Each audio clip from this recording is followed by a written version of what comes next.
You have to let your personality shine through. And the interesting thing is it's just as much for the firms as it is for the students.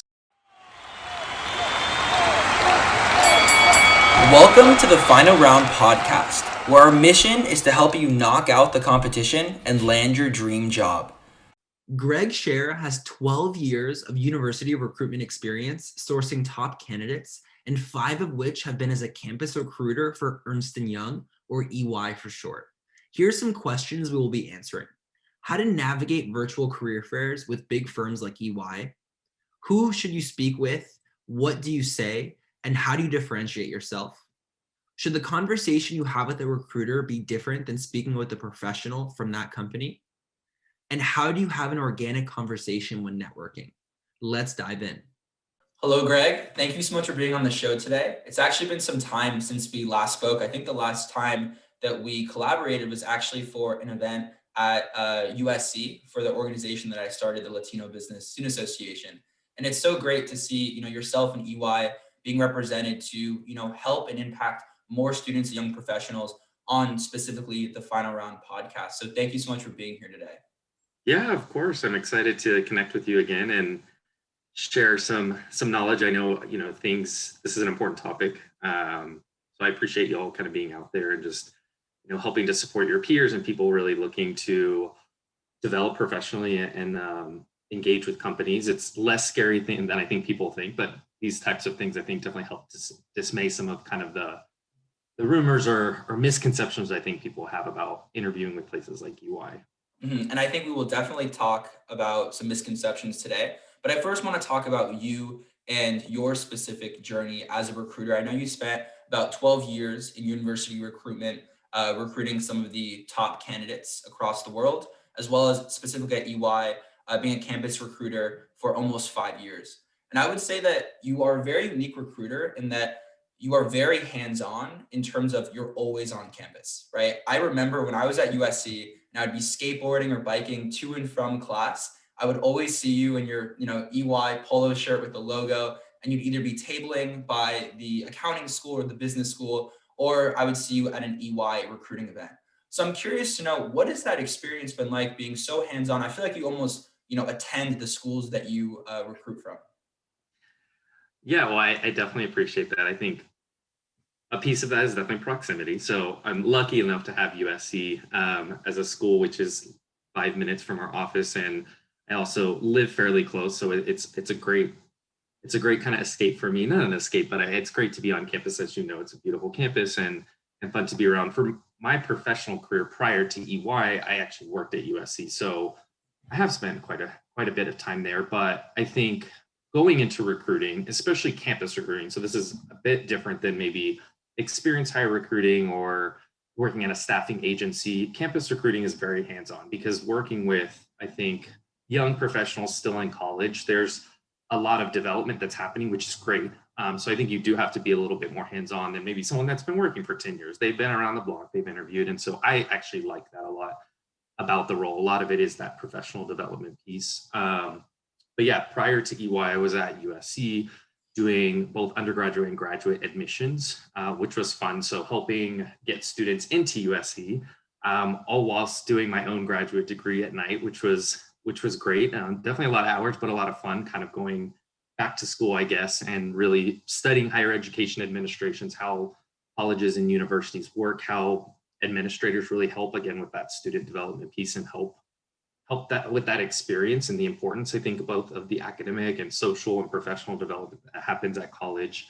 So I've always loved that. I loved working with college students. And then I pivoted into corporate America and working at EY, but keeping that spirit of working with college students. And so right now I specifically kind of work more on the campus end. And so every firm, every company is a bit different, but at least for EY, we are structured where there are more people connected, to the business, really working with actually hiring goals and things like that. And then we have those that are a bit more focused on the campus piece, being on the ground with students like yourself, attending events.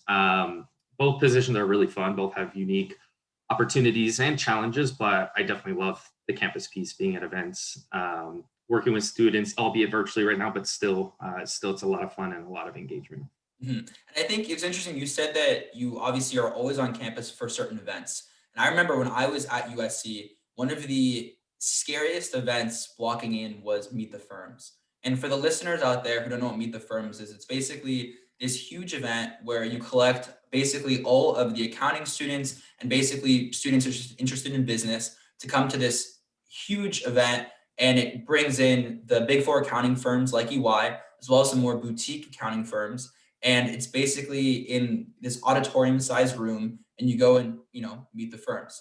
But I remember walking in, it was my first time. I think I was a junior, and I was wearing a suit and tie, and I look around and I just see a sea of people wearing blue and black suits with essentially the same tie. And in my head I said, okay, well, I go to a great school, I'll be fine. But then I remember it was just for USC students. So I'm curious to know, obviously, when you were wearing, your EY shirt at the EY table, and there's just literally thousands of students from the same schools, basically same background. How do you differentiate yourself amongst these sea of suits? Yeah, I think you have to let your personality shine through. And the interesting thing is, it's just as much for the firms as it is for the students. Mhm. Because I agree, even when we start talking about what we do, you can probably go to the next booth and hear the exact same thing. We audit, we tax, we do consulting work. We all have really cool clients. So I think it's the personality and culture and finding that fit. Um, that's really important. I know the students come and especially the younger ones are often nervous. And the thing you always have to keep in mind is we're there for a reason. We're not forced to be there. We want to be there. We want to meet really, eager, exciting, intelligent students. And that's why we're there, because we always have, and we look forward to meeting more. So sometimes it just takes a breath and remembering that we're excited to meet everyone there. And then again, likewise, I think we need, and our people, we always encourage them to let our kind of personality show through and talk about the culture of working in a collaborative environment like EY, working with clients, the whole kind of, I guess, fulfillment that comes out of client service is helping helping companies be better. Definitely just kind of the, again, social part, I think, of working at a firm. You put in a lot of hours, so it's important you kind of like the people I think that you're Definitely. working with in the teams. And there's a lot of opportunities to grow, not just doing your kind of 9 to 5 day job, but whether it's in our professional networks or joining like sports league or taking advantage of our health reimbursement or all this kind of exciting stuff. So I feel like I find that we actually try to talk more about that stuff than maybe the day-to-day audit tax work. That's equally, I think, important, and that comes, I think, later. But when you go to an event like Meet the Firms, I think it's the time for students to shine through their personalities, and then for us as a firm to really show our culture. And do you mind diving deeper in terms of what do you mean by show your personality? How does one do that at whether it's Meet the Firms or any recruiting event, in person or virtual? Yeah, I mean, I think you have your resume as a starting point. I definitely let that is an important tool is going through the process. Let that be your foundation, but have talking points, like interesting things to say about the different clubs or organizations or even cool projects. Maybe you worked on an accounting project where you actually dove deep into data and analytics and you found this really cool pattern or something that you think would be relevant, I think, to the professionals. But you don't just have to show up, start listing off the things on your resume. Like, we get it. We'll have the time to kind of look at that. But tell us something different that's not on your resume. Talk about, it could be your interests too. I think it needs to be relevant. Don't just start talking about the movies you saw, like kind of tie it all together about why you're interested in the company and kind of how your interests maybe tie into, your big movie buff, EY audits a number of entertainment clients. There's ways to weave it in, but I think using your resume and talking about things that kind of maybe aren't on the page is always helpful, and that let your personality shine through. And then, I mean, it is a social setting. So I think not everyone is an extrovert. I'm actually, I think, technically an introvert when I take all the questions. I love being in front of people, but I'm technically an introvert. So you don't have to be super that bubbly, extroverted person. You can be, but know that it is like going to be a social setting. So practice, be out there with your clubs and organizations, practice kind of socializing and networking, so that you're more confident in it. Because I think that's also an important component of it. And how do you walk the fine line between staying obviously on the professional side, but also being a human and showing some unique interests outside of work? Yeah, I think, again, if there's a way to, as a college student, I mean, we know that you all have like activities, and so maybe it is you're interested in sports. And so you're part of the accounting society, like soccer league. Like, I think there's ways to tie it in so that it's relevant. And again, you're just not randomly talking about things that you do in your spare time, but also you kind of have to like play off of the conversation. Maybe the professional is like super interested in movies as well. And you do kind of like spin off into this organic conversation. But honestly, I think if you're going to have like a few things that you want to talk about, try it out on your friends, like ask your peers. I think oftentimes I see, students and use their peers. And if you aren't already doing that, definitely do that, because I think it's important to leverage your network when you're kind of trying out and seeing what you think would be best. So just like you're practicing your interviews and looking at each other's resumes, I think you should leverage your peers for networking too. And I think that's a great point. I remember I used to, chat with my friends, and obviously we would chat for things outside of recruiting. But when we were about to prepare for a recruiting event, we would chat, like you said, about what's your quick elevator pitch, what are some of your interests, what are your main talking points, and I guess what are your key differentiators. But I do remember that it was pretty easy, at least from my understanding, to talk with, let's say, an EY professional at the EY booth. But talking to the recruiter is a little bit more nerve wracking because that's the main point of contact. And for the people out there who ever wonder, how do you find the recruiter? It's the person who has the longest line usually. And I remember everyone had, 1 to 2 people waiting to talk to an EY professionals. But when Greg was standing there, you see there's 50 people just waiting there, holding their resume, super nervous. So do you think it's a different conversation talking to a recruiter versus an EY professional who is actually working at, in the audit group, for instance? I do. I don't think you have to prepare wildly different, but there's two different things going on there. And it's not frustration, but I'm always like, no, go talk to the professionals, because at the end of the day, you have to remember the recruiter is not someone you're going to work with day to day. Their job is to help find the best and brightest talent and put them on these different teams. And so, my job and how I'm kind of measured is am I helping bring in good talent? So I think talking to me about how you are going to be good on an audit team or work really well communicating to managers, and those skills are really important. Are going to like have light bulbs go off in my head about how great a fit you're going to be kind of on these teams. But we were just talking about building that rapport and talking about things you like to do and tying it back to like, how you like working on teams and all that kind of stuff. I appreciate hearing that, but that I think is much more important for professionals that you ultimately might work on teams with and be with day to day. And so I think for the recruiter, it's showing that demonstrated interest that like the positions we're recruiting for, what we do as a firm. And I'm honestly there to help almost introduce people and kind of move around and, oh, you should go talk to this person and this person. So always great to put a face to the name. So definitely introduce yourself to the recruiter, but don't prioritize it over getting to meet staff or managers or even partners, because I think those relationships are quite honestly probably more important. Although I love it when I'm run into all the people that I get to recruit, and it's really fun for me, and I do like getting to know candidates. But if you see a line, come back later. Definitely prioritize getting to know the people and the culture, because you'll learn, I think, a lot more by getting to know them.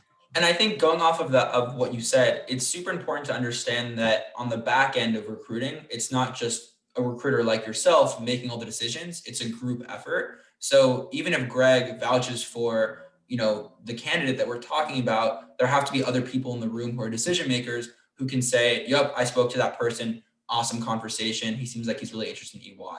So I think I agree with you that don't just talk to the recruiter. It's a great person to speak with, but also talk with others and get kind of the stamps of approval and have good, deep conversations with others.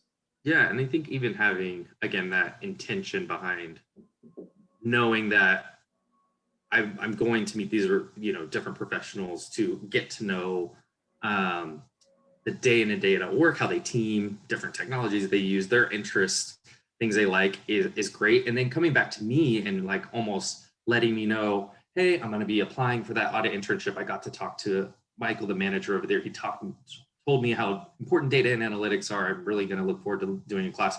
Like those types of things actually resonate when I see that you've already started making those kind of inroads to getting to know the professionals. I think is super helpful. But yeah, to your point, we hire plenty of people that I have a few conversations or maybe sometimes not at all, and they're perfectly qualified, made great connections with the professionals. Unfortunately, I don't get to meet everyone and have super in-depth conversations, but when I do, I really love it.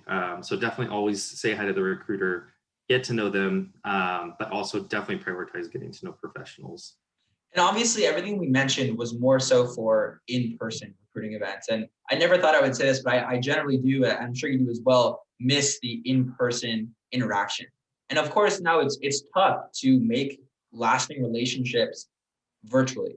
So what are some strategies or some, ways in which people can maximize their chances of making those lasting relationships, given that most recruiting events today and for the next few months or this year will be virtual?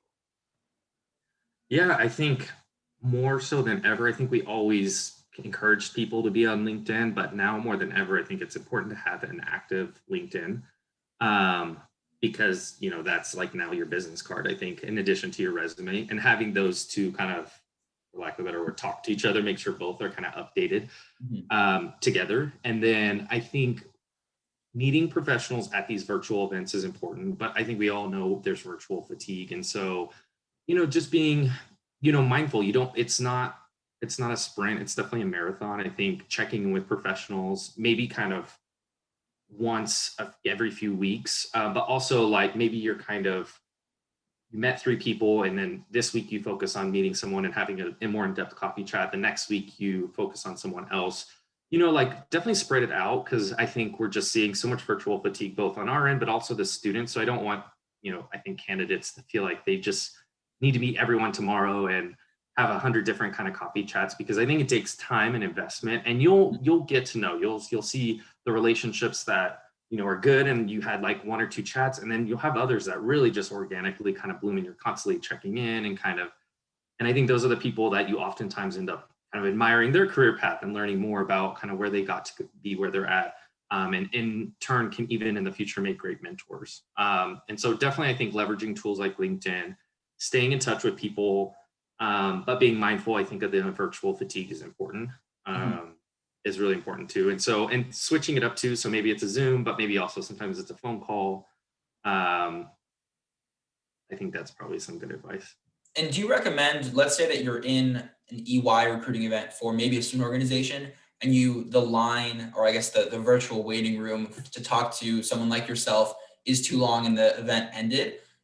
Do you advise that student to reach out to you and schedule a one-on-one after the event? Or do you more so want them to just focus on the time spent at the event? Yeah, I think this goes back to, again, if the recruiter's likely going to be at every event, and even then, if you don't have the opportunity, that's okay. Plenty of people are so great qualified applicants we end up hiring, and that's my job also, is just helping facilitate that process. So again, going back to prioritizing, I think your time and getting to know the professionals.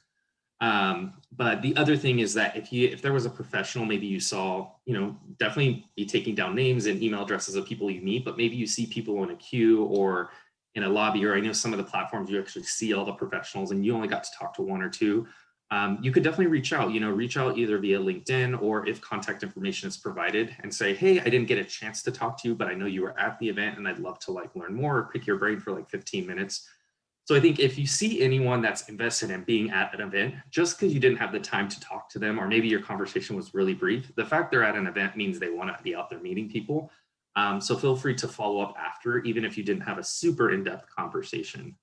Mhm. And I think one of the things that I really admired about EY versus some of the other Big Four accounting firms is that for every single EY event, of course, you were there, but you also brought, the entire clan of EY professionals. I mean, there were so many people, ranging from people who just started at the company, interns, people who just started, as well as partners and MDs. And I remember that at one event, whether it's for a student organization or a campus-wide event, I would speak with probably 10 or more EY professionals. I remember a really good tip that I learned at these events is that if you were to get a business card after you speak with that person and you're done speaking with them, flip the card around and write some quick notes about some more interesting things and unique things you spoke about. Because after the hour, 2 hour event's over and you're sending those follow-up emails, you're trying to think, wow, was it Greg who I spoke about football with, or was it, Samantha? Right. And I think even in a virtual setting, of course, you're not collecting business cards, but maybe just taking some notes about what you spoke about. Because if you put yourself in your shoes, you probably speak with 50 to 100 people per event, and you're like, who is who and what I spoke with, right? So it's important to really tailor those follow-up emails. Yeah, absolutely. And then again, it goes back to having updated, I think, LinkedIn. So that also helps the professional too, that they probably met like 20, 30 people at an event. And so they can go back and say, oh, I remember speaking with him and we talked about football. Got it. And I think that we were talking about some events with student organizations. And I think a lot of students think that recruiting is just done through campus wide recruiting events. And I remember for me, I don't think I really ever went to a campus wide recruiting event because there are these what I call behind the scenes recruiting events where EY would come in for a certain organization and just speak to those 20 or 30 members. So I'm curious to know in your, in your mind, do you think that recruiting events with student organizations are critical to meet people on a more one-on-one scale? Yeah, I think it's important, I think, to go definitely to any and all event that you want to. What's important to keep in mind is that there's no like silver bullet. You don't, it's not like going to something where you'll get like exclusive access, I think, or get a leg up, I think, necessarily. I think smaller events are always great because you just have more time to have more in-depth conversations. But still going to something like a Meet the Firms is also can be equally important. And so, yeah, I think there's so many different events, and but students are so busy that sometimes it doesn't work out, or you only got to go to one and you wanted to go to the four others, and that's totally fine. Like, there's no requirement. We're just out there because we want to meet y'all and tell y'all more about EY or our companies. And so I think definitely investing in what you can manage and go to is really important. And to your point, some of the smaller events are just nicer because you can have smaller, more in-depth conversations, and there's not these lines and stuff like that. But if the only thing that works is the career fair, definitely still go to it. It's worth it, I think, anytime that you can meet people and learn more about the company. Perfect. I'm so sorry. One second. I don't know why my camera keeps turning off. No worries. So sorry. Let me just troubleshoot that 1 second. Sorry. We're all good. Zoom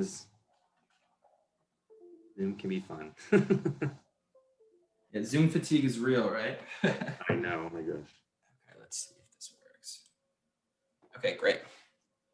So basically what you were saying was that, if you can't make it to certain student organizations events, that's fine. There are campus wide, but also just know that there are smaller events that are a little bit more tailored to maybe a certain niche or interest that you probably will get more one-on-one time with a recruiter or with a professional versus the campus wide events usually tend to bring in the masses.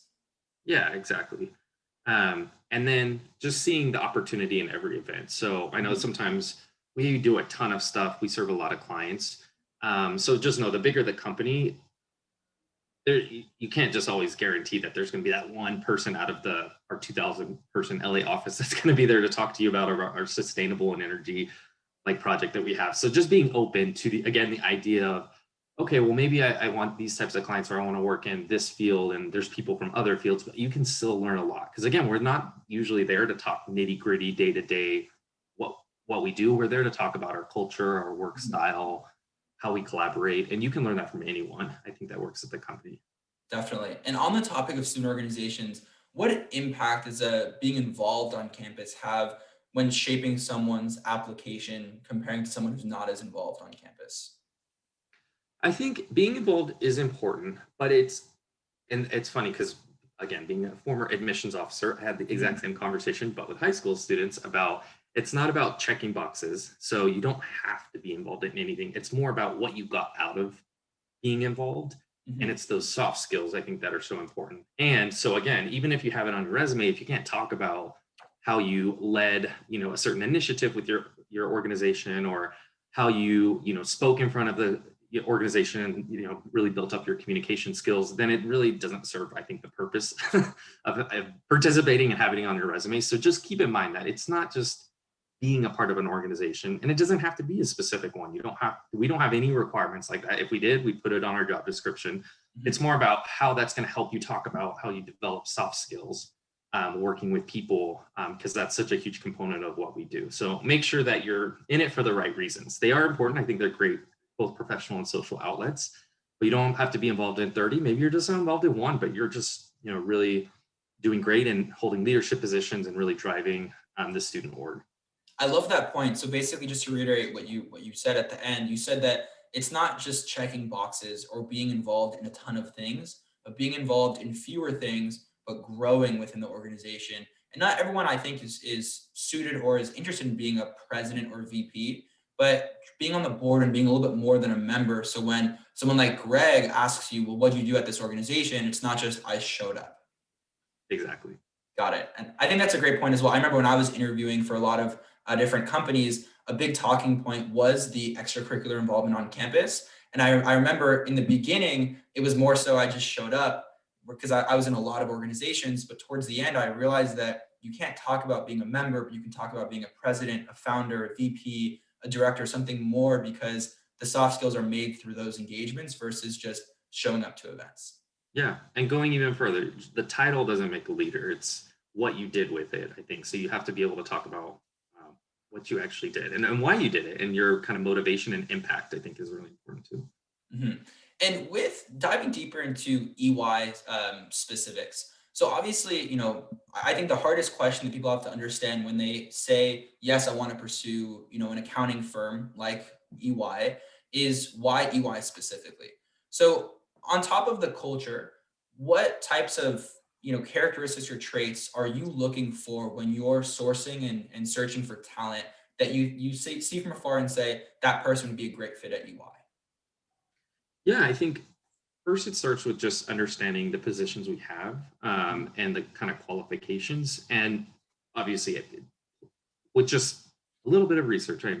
Plenty of students, kind of figure that out. Obviously, if you want to be in audit or tax, we look for CPA eligible students. For consulting or strategy, we look for a variety of different majors, but definitely want to focus on specific like critical thinking, problem solving majors like engineering or business or finance. So there's some kind of basic requirements, I think, but what we then, I think, really just try to identify is people that really have those kind of soft skills and that really come through on the resume that um, definitely entice us to ask more questions about, like being either a leader or really driving something either in a student organization, or maybe it was a project. Maybe you led a really cool data and analytics project in your accounting class. You have that on your resume. So those types of things that kind of spark more questions are always great, and that show us things that we look for, which ultimately that's what we're trying to do. Like picture you on our teams, like future state. And so, do you have those? Do you have that kind of innovative thinking mindset? Are you involved? Are you a team player? Are you again a leader? All those things I think are important, and it's hard. Again, there's no silver bullet. There's no way to like just check all the boxes and you're a perfect EY candidate. But I think one way is just with peers, and when you start talking to professionals, oh, what's an important for you when a staff one starts or an intern? What kind of skills are important there? And I think you'll start to pick up what we kind of look for as a firm as you start to talk to more people. So Mhm. there's not one like I think perfect response, but we do focus a lot again on the soft skills.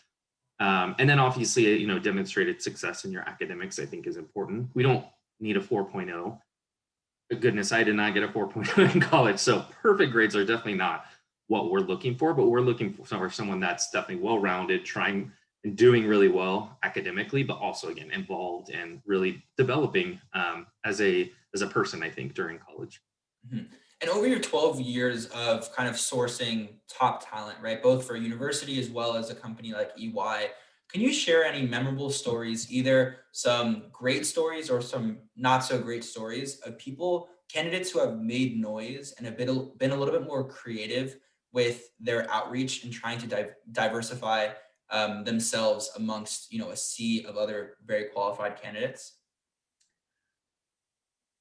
Yeah, I think when I'm thinking back on just a few candidates that really stood out, um, I think of those that have attended, like, come to an event or even virtually, like through Mhm. LinkedIn, um, and have really gotten to know our professionals. And I wouldn't recommend like this again isn't like the perfect thing. Like not everyone should start doing this to me necessarily, but I saw in particular like one candidate really get to know our professionals and kind of almost came to me with almost a recap of just showed me how invested. And I kind of alluded to this I think earlier, but they came to me almost like at the end. It was like, I came to these events, I got to know more about your, internal auditing methodology. I got to know more about the clients by talking to Samantha over here. I really got to know more about the professional networks because I actually sat down for coffee with Joe over here. And so it was just like amazing for them to come to me and be like, look at all the in-depth like work that I did in getting to know your company and getting to know your people. As opposed to starting with me and being like, I definitely I don't knock anyone for doing this, especially if you're young and this is literally your first event. But when they come up to me, they're like, tell me more about EY. I'm like, oh, am I literally the first person to talk to you about EY? Okay, well, let's start from the beginning. We were founded now.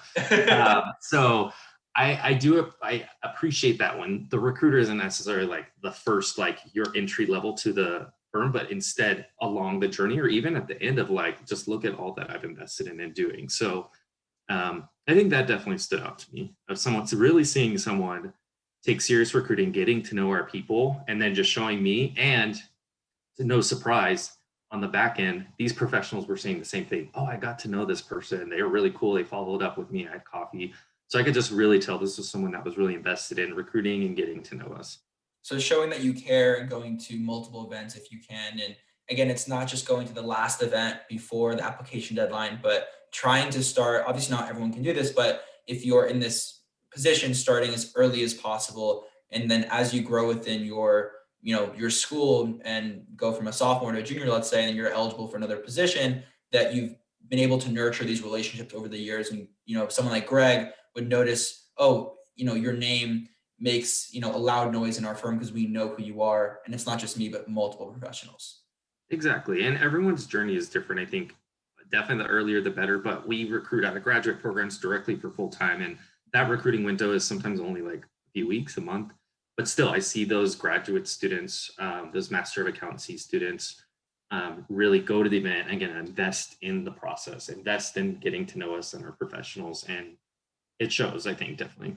And I agree with you that I can only imagine as a recruiter, you speak to so many students, you get so many questions, but every time you get a question that, in my opinion, if you can just Google it, or if it's in a pamphlet, or it's in a sticker right here on our table, don't ask me because you're wasting not just your time, but the student's time to make a good impression. So what kind of questions should they be asking? I guess when the conversation, should it be more so about them sharing their story, or asking good, insightful questions to you or a professional about the company or what they do day to day? I think almost like kind of how we're going back and forth now is a great example of asking a question, letting someone respond, and then you both recapping and adding your kind of personal outlook on kind of what they just responded. It shows that you're actively listening, and it helps tie it to them. But again, it's kind of sometimes a lot when someone comes right up to you and just starts giving you their life story. And I'm like, okay, wait, what?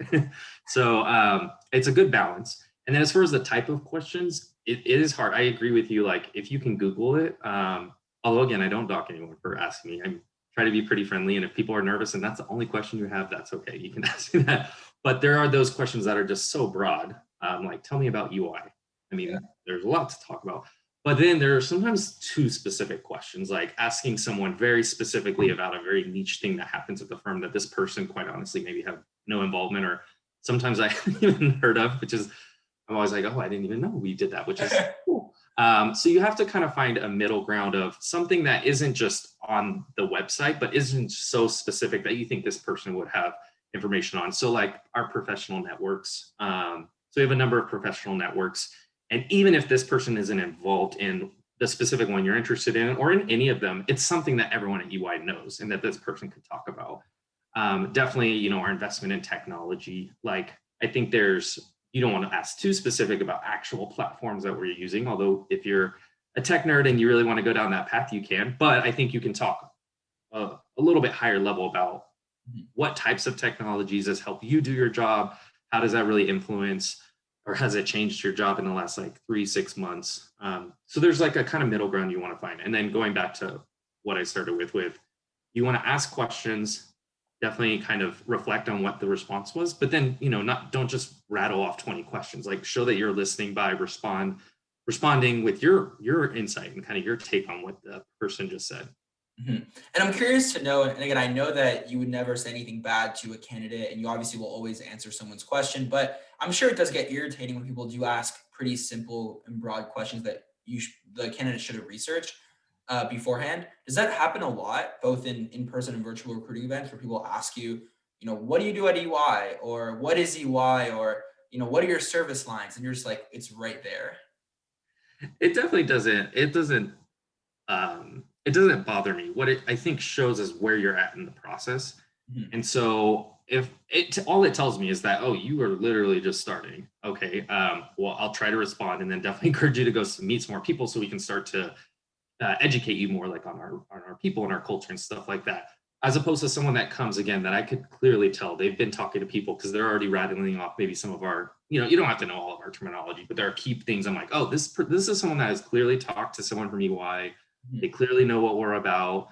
And yeah, to be honest, that's probably going to be a bit more engaging of a conversation than to your point of like, oh, tell me about EY. I'm like, okay, well, I'll tell you what I know and then continue on the process, continue to educate yourself. So I don't think it definitely doesn't bother me, but it does show me kind of where you are in the process of learning more about us.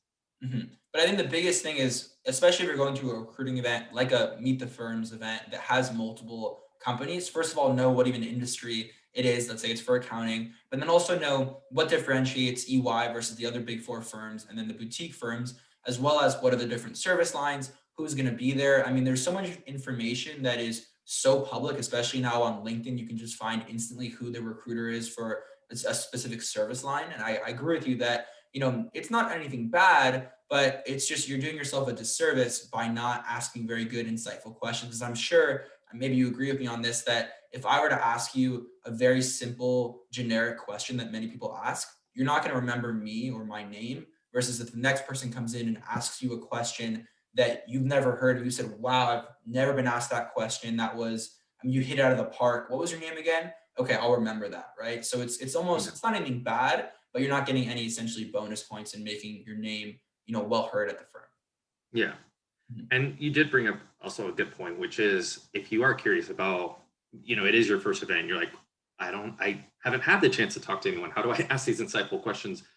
I think now more than ever, I think we were always doing this, but now our leaders and people at EY in particular, and I think many companies are, publishing a lot more stuff on LinkedIn and other different platforms. But definitely LinkedIn, follow the company's pages and see the voices that are coming from there, whether it's the CEOs or just different leaders in the firm and what they're posting about what's important to us. Because if they're putting it on LinkedIn, this probably isn't a big shock. It's also getting disseminated internally through us, through webcasts and things like that. And so if it's something public that our CEO is talking about, we probably are also. It's something that is on the top of our minds as well. And it's really, it doesn't take that much time to read that extra article that someone posted, or follow the EY company LinkedIn account. But I agree with you that it's doing something a little bit more than the next candidate and being able to talk about it and show that you care actually goes, pays dividends longer term, and your name will be well heard. So I totally agree. I think that's an excellent point in terms of advice for students. And then I'm curious to know, I know earlier on in our conversation, you spoke about some misconceptions. Do you mind kind of elaborating on those misconceptions, what they are, and how students can improve on them? Yeah, I think one misconception is that it's a competition. And if it's a smaller firm, it truly might be like one spot they're trying to fill. But even then, I think it's just not the right approach to go to a, let's say, USC event and say there are 30 spots for USC students, and I need one of those spots. Mhm. It doesn't work that way. We are really trying to identify great talent, and when we find great talent, like we want to hire people. There are competitive. It is a competitive process, of course. That's not to say, but I definitely wouldn't, and I don't necessarily see this a lot, but I wouldn't have anyone approach it as a competition. You're not competing with other people for a spot. You're trying to find a good fit. We're trying to also find that fit with candidates. So I think there is a misconception that there's how many spots do you have for USC students, or how many spots do you have here? We do, of course, have hiring goals, and the smaller the company, maybe they do only have a few actual positions they're trying to fill. But you're not like competing with five other people for this one spot necessarily, at least in campus recruiting, and at least in the process that we kind of follow. And I think most of the big companies are that way too. They're just approach it like you're trying to find a fit. You're networking, you're trying to find a good fit with your cultural and professional aspirations, and then the company's trying to do the same thing, find great talent, I think, for their firm. And yeah, I think the other misconception is just that professional, I don't know if it's a misconception, but people get nervous and they're like, oh, you're trying to like weed people out. And that's just not the case. I think we talked about this earlier, but if a company's investing enough into having a recruiter like me be out there and have our professionals take time away from client work to go out to events and to interview people, it's because we want to meet you. So if there are nerves or, you're kind of like, I don't think they really want to talk to me. It's like, no, if we're there for a reason. It's to meet and talk to students. And so I always tell us to just take a breath and just remember, like, you're the star. We're here to meet you. We're excited to meet you. And so hopefully that can, calm some people's nerves when they're approaching even people virtually too. So again, if they're at a virtual event, maybe you didn't get the chance to have a full 2-3 minute conversation with them. But that doesn't mean you can't reach out and follow up. Mm-hmm. And I love that mindset. I agree that going in, especially when you're younger at a university, you often think that it's me versus the school, the world. There's one spot out of, so many talented people. And of course, we would lie and say it wasn't a competitive process. That being said, I think a better mindset, like you said, is to not think of it as a competitive process amongst other people, but where do you best fit? You don't have, you have some leverage in the process. It's not just like these companies like EY have all the leverage and they just have all the say. I mean, saying it's in an interview, you're interviewing the interviewer just like they're interviewing you. So seeing where's your best fit, but also I would say thinking about yourself and your application and recruitment journey. It's more so if you do everything right and you research the firm and you go out of your way to make good conversations and you spend a little bit extra time on those tailored follow-up emails to create lasting relationships, and in 6 months you update Greg on what you've been doing and the advice he gave you. If you do everything, extra above other people, I think that you'll be able to land opportunities like an opportunity at EY because you're really competing, in my opinion, with yourself. And you have to hold high standards. And I think that when you leave an interview, in my opinion, if you got it or not based on how well the conversation went and if you were able to bond with that person. So I agree with you that don't think of it as a competition amongst other people, but just focus on yourself and what you're doing, your story, your journey, and really grow from there and see, out of all these companies, who's the best fit for you, not vice versa. Yeah, exactly. And, fast forward, and if you unfortunately don't get the position, that's still the mindset you kind of have to keep is like, I didn't lose, it's not like they don't like me. I'm a bad person. It's just, it's a fit thing. Right. And so I always, so don't be discouraged. If you didn't get the internship, still apply for full time. Because to your point, there's opportunities to grow, to develop more.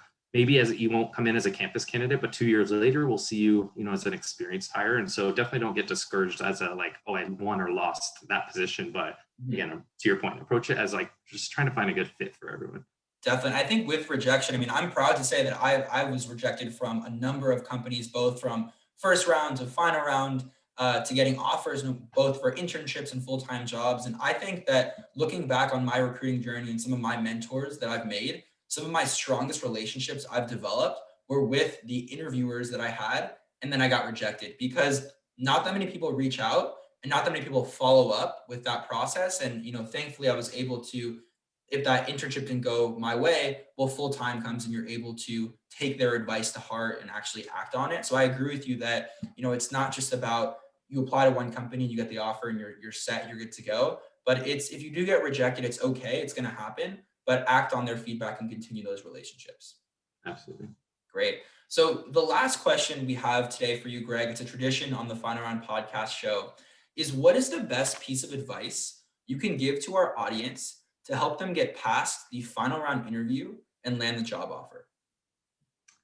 The best piece of advice. I hope it doesn't get viewed as a cop out, but I think the best piece of advice is to definitely be authentic, and to not try to kind of fake your way through the process. And especially when you get to the final round interviews, like you have to be authentic with both your strengths, things that you're trying to work on, what you're going to bring to the company. Because that's the whole, point of, I think, an interview, especially as a young professional. Like, you don't have all these, well, you of course will have skills, but you don't have this like 10 years of experience that you can just draw upon. You're really just bringing your authentic self into that room and kind of really talking about what you look forward to growing in, what you're interested in. And I think that shines outside of like just trying to impress someone. Oftentimes, that can come off as either fake or just like not authentic when you're just trying to like, I think, approach an interview like I need to just impress this person. And I think people will be impressed by an authentic person that comes in and can really talk about their goals and what they're there for and what they're looking to get out of, and talk to all the investment that they've done in the process of getting to know the people, whether it's attending events or um, looking on the website or listening to the CEO's podcast or whatever it might be. And so I think that authenticness comes through in an interview when people really invest in the process before and do all the things that we talked about over our time together. So yeah, I think bringing in your authentic self is the most important thing you could do. Don't try to impress, be authentic. Well, there you have it. Greg, thank you so much for your time today. I Yeah. really appreciate it. Sorry for going a few minutes over. I think Okay. there's so much good insight there, and I'm really excited to share this with the world.